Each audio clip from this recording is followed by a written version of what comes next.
yous drummed into them by their parents. You had to tease and mention bands to get them to talk. Jez is different. With Jez, I don't have to try. He's easy to be with. For a teenager, he's quite unself-conscious. It must be to do, I think, with his living in France. Or maybe it's because we feel we know each other, though we've barely spoken before. He moves from the window and sits at the kitchen table, one foot crossed over the other long leg, the huge sole of his trainer almost in my face. These children today, these boy men, did not exist quite like this when I was young. They've evolved since then. With their well-mixed genes, they're more adapted to the modern world.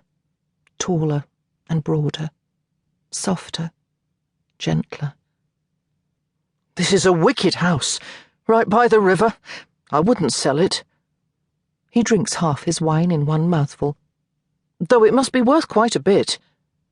"Oh, well, I've no idea what this house is worth," I say. "It was in the family. My parents stayed here for years, all their married life, virtually. I inherited it when my father died."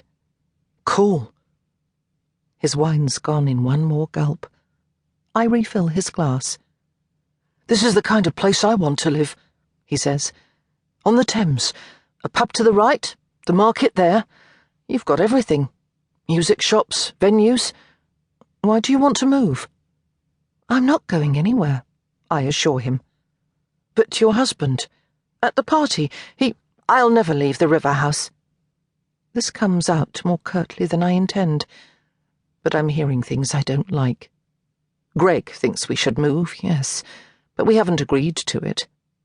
"I never would. I never could," I say more softly. He nods.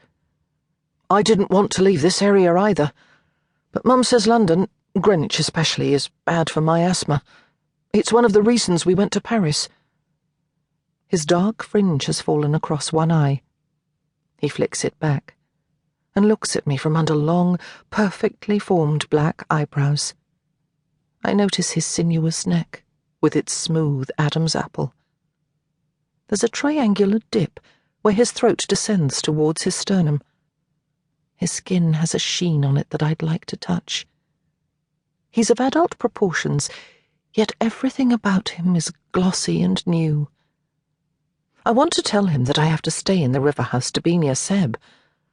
Somewhere in the river's swell, in its daily ebb and flow, he's still there, a flash of multicoloured oil on its surface. A ripple, a bubble, a shoosh, and he's back. I've never told anyone this. It's something few people would understand, and to use a cliché, so much water's gone under the bridge since then. A whole lifetime. I'm convinced Jez would get it. But I let the moment pass. Something prevents me from telling him. It's something that's so close up I can't get it into focus. Instead, I say, "Living in Paris. That must be exciting." "It's okay, but I miss my mates and the band. I'm coming back soon anyway. Been looking at colleges, music courses and stuff." "Your aunt said." "Helen, yes." A flicker of irritation that he calls her Helen, at the intimacy of it. Which is silly. No one calls their aunts auntie anymore. What did I expect?